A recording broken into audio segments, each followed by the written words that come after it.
Welcome to the Pimp Your Brilliance podcast with Monique Malcolm, a show about leveraging your existing knowledge, unique skills, or passion to build a thriving creative business. I aim to show you what's really possible when you stop letting fear have all the fun and start taking action towards your goals. You can learn more about this show and subscribe for updates by visiting pimpyourbrilliance.com. Thanks for tuning in to this episode of Pimp Your Brilliance. I'm so glad that you're here. This is episode number 117, and you can find show notes at pimpyourbrilliance.com/117. All right, so today is lesson 2 in the Brilliant Biz Bootcamp series, and it's a really good one because we're going to be talking about money, specifically how to find your enough number so that you can set financial goals that make sense for you, your business, and your life. But before we get into exactly how you're going to do that, let's take a quick trip down memory lane. I've probably told you many times before, but I grew up in a household full of children. There are 8 Malcolm children, and I am the oldest. So growing up in my house, Friday nights were always pizza night. On some nights, instead of getting it delivered, my dad would take my siblings and me to the Pizza Hut buffet. Do you remember going there to the buffet? But anyway, like most kids, pizza was our favorite. We'd get so excited about the different pizza options, and we would return to the table with our plates loaded, piled high with slices of pizza. And my dad would always warn us that your eyes are bigger than your stomach. That's what he would say all the time. Your eyes are bigger than your stomach. And after 2 or 3 visits through the buffet line, I'd be stuffed, like so full, uncomfortably full, and I would still have a plate of untouched pizza slices. Now, be honest, I know I'm not the only person who has done that, who has eaten something. It was so good, you couldn't help yourself. You just kept eating it. Well, I find a very similar phenomenon happens in young businesses. You see all of the opportunities that are available to you, and that's very exciting. You're pumped. You want to do this. You want to do a podcast. You want to do a YouTube channel. You want to do coaching. You want to have digital products. You want all of these things. And then you see your internet favorites. They're posting and they're boasting about earning 6 and 7 figures in their business. And then suddenly, here you are piling those same financial goals onto your plate without considering if you have room for them. And then what happens? You're sick. You end up overwhelmed or burnt out because you took on way more than you could handle. And worst of all, eating too much too fast means you won't have room for dessert, which is all of those things you want your business to allow you to be able to do. So here's my question to you. Do you even want the work that comes with growing to 6 or 7 figures? And if you're being honest, do you even really need that much to leave your 9 to 5 if that is the goal for your business? Instead of chasing all of those different figures, I'm encouraging you to focus on finding out how much money is enough for you. This is an individual amount. This is not how much is enough for your neighbor. This is not how much your favorite YouTuber makes. You don't need to be comparing and trying to keep up with them. You don't know their circumstances.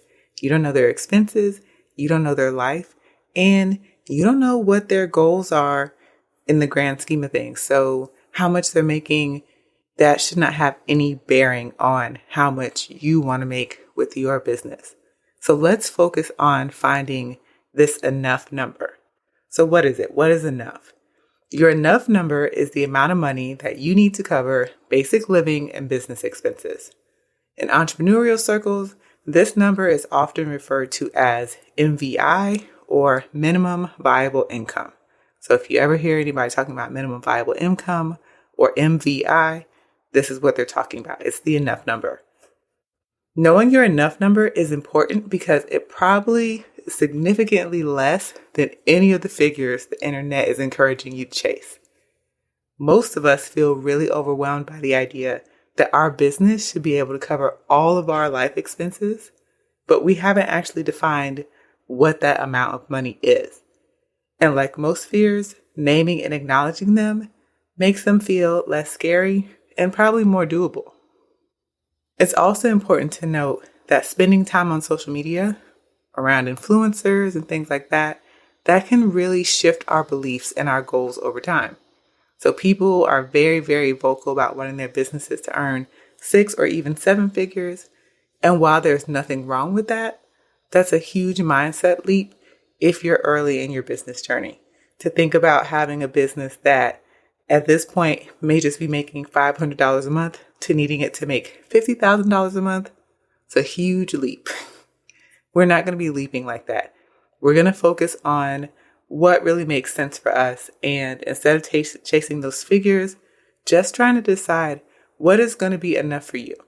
What is going to be enough to make sure that you can live and you can survive and even thrive. And that's really the financial goal that you should be chasing. All right, so how do we actually calculate your enough number? There is a formula for this, or an equation, should I say. But if you don't want to do all the addition and math, there is a companion resource for this episode. It's a enough number spreadsheet that you can access, which will do all of the mathematics for you. You just enter in your numbers. You can access that by going to pimpyourbrilliance.com/bootcamp. So the equation to calculate your enough number, it's pretty straightforward. Your enough number is your monthly living expenses, monthly business expenses, monthly debt pay down, and a little wiggle room. A little. So let's figure out how much money is going to be enough for you. So the first step is to calculate your monthly living expenses. So this is where you're going to gather all your bills, grocery receipts, rent and mortgage statements, all of those things, utilities, and add them all up. Don't forget to account for variable expenses. So throughout the year or even month to month, you could have some expenses that fluctuate. I know for myself specifically, my electric bill during the summertime is significantly higher than it is in the wintertime. Because I live in Florida, so it's really hot, we have the AC running almost every day. And then you're also probably going to have some annual expenses.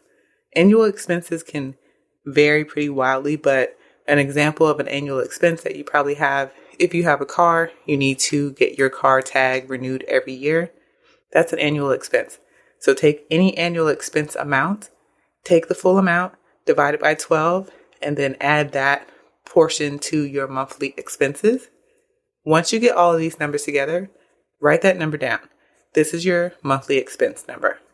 All right, step 2 is really similar to step 1, but in this step, you're going to be calculating your monthly business expenses. So again, gathering your receipts, any recurring expenses you have for your business, and again, adding those up. Also, do not forget about annual subscriptions. If you have tools that you do that once a year payment, make sure you add those in there and then write that number down. That is your monthly business expense number. So that's how much it costs to run your business on a monthly basis. Step 3 is to review all of those expenses. So you're going to take the expenses for both business and personal and review them and see if there's anything that you can cut back. Do you really need all of those business tools? Are you fully utilizing them? Could you do fewer Starbucks runs throughout the week?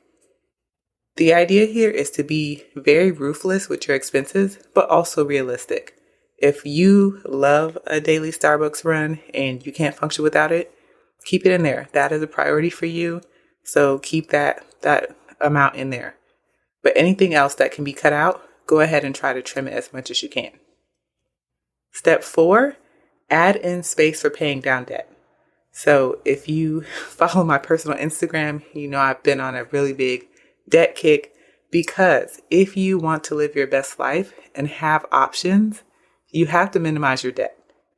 You have the most options and financial flexibility when you aren't bogged down by any kind of debt or liabilities that you owe. So add an amount that you would like to pay towards your debt so that you can clear it faster.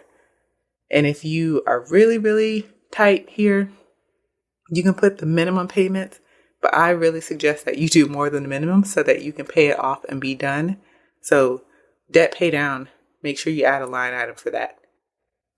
Step 5 is add in a little wiggle room. So it's really nice to have a cushion and money saved or set aside for unexpected things, because things happen that we have no control over. So decide how much money would feel like a really comfortable monthly cushion for you. This could be $50, This could be $500. This is an individual and a personal decision. That amount is up to you. And then also write that number down as well. Step 6 is where all the math is at. This is adding all of those numbers together. So you're adding personal monthly expenses, business monthly expenses, your debt pay down, and your wiggle room. All of those numbers added together, that is your enough number. This is the amount of money that you need your business to cover monthly in order to survive. And once you have that number, look at it. Think about it. Does it feel achievable? Does this seem higher or lower than you thought it was going to be? And what needs to happen in your business to get from where you are currently to get to this number? All right, so by now you should have your enough number, and hopefully you feel good about it. It's something that you know is achievable for you, and you realize it doesn't need to be 6 figures. So yay. But your goal is probably not just to be scraping by. You are probably going to want your business to be able to bridge some financial gaps for you. You don't want to have to stay on this really lean ramen noodle budget forever. And I get it. Neither do I. There are so many things that I want my business to be able to help me afford to experience or to just have. And so that's when we bring in our cherry on top number. So your cherry on top number is the upper limit of your financial goals. This is the ideal amount of money your business would need to generate to allow you to live your definition of your best life. And I want to keep on harping on your definition because it's not about what I want. It's about what you want and what you feel is going to allow you to have your best and brightest life. So how do we calculate your cherry on top number? It's actually a lot simpler. What you're going to do is you're going to make a list of your dream buys. So these are things and experiences that you would like to have or that would add value to your life. Some examples of dream buys, they could include family vacations, a new car, hiring help around the house. I know I personally would love to have a chef. I don't want to cook. A fancy gym membership or even a home gym, or a new purse, if that's, what you like. Once you have your list of dream buys, you're going to look at each one and you're going to try to figure out what is the additional monthly cost, because each of these things is an expense. So you're going to break down those dream buys and what they would cost you on a per month basis. Then you're going to add that additional amount to your enough number. So then you can have your cherry on top number. And you can play around with this a little bit. So if you want to list all your dream buys and add that number to your enough number, or if you just want to focus on maybe the top 3 or 4 or even 5 for right now, so you just want to add that number so the number doesn't take too big of a leap. The whole point here is that you can scale that number up or down depending on what it is that you're trying to do, on top of just making sure that you hit your survival number, your enough number. And then again, looking at this number and decide how you feel about it. Does this number feel good to you? Is this number higher or lower than you expected? Are you surprised by what the amount is? Hopefully, you'll realize that you don't have to chase a wild figure that you're not ready for to feel successful in your business. Like most things in business, there are more than one path to get where you want to be. And aiming to hit your enough number and then scaling up to achieve your cherry on top number will put you on the path to sustainable growth, which feels better. It's not as stressful. You won't feel burnt out as quickly, and you'll just be able to just flourish. And that's what I want for you. So here are your next steps. I've laid out what you need to do. So now you need to go to the show notes and download the enough number spreadsheet. You can also find that at pimpyourbrilliance.com/bootcamp. I've already done all the hard work for you and I have built it out with formulas. So really all you need to do is add in your expenses and the amounts, and it will do all of the calculations for you. Even do the calculations for your enough number and tell you some additional things like how much this amount would be over the course of the year versus just monthly. And you can even play around with some different combinations for your dream buys to get your cherry on top number. So go gather your bank statements or your receipts for both your personal and your business expense and go ahead and enter your numbers into the spreadsheet. And then finally, if you're feeling so inclined, please share your number with me once you figure it out. Not required, but if you want just a little bit of extra cheerleading, you can tag me or DM me over on Instagram at Pimp Your Brilliance and share your number with me. Lastly, there are 3 ways that you can show your support for Pimp Your Brilliance. You can leave a review in your favorite podcast player, share a screenshot of this episode on your favorite social network, or buy me a cup of coffee over at pimpyourbrilliance.com/coffee. And that's all I have for this week's episode. So until next time, go out there and pimp your brilliance.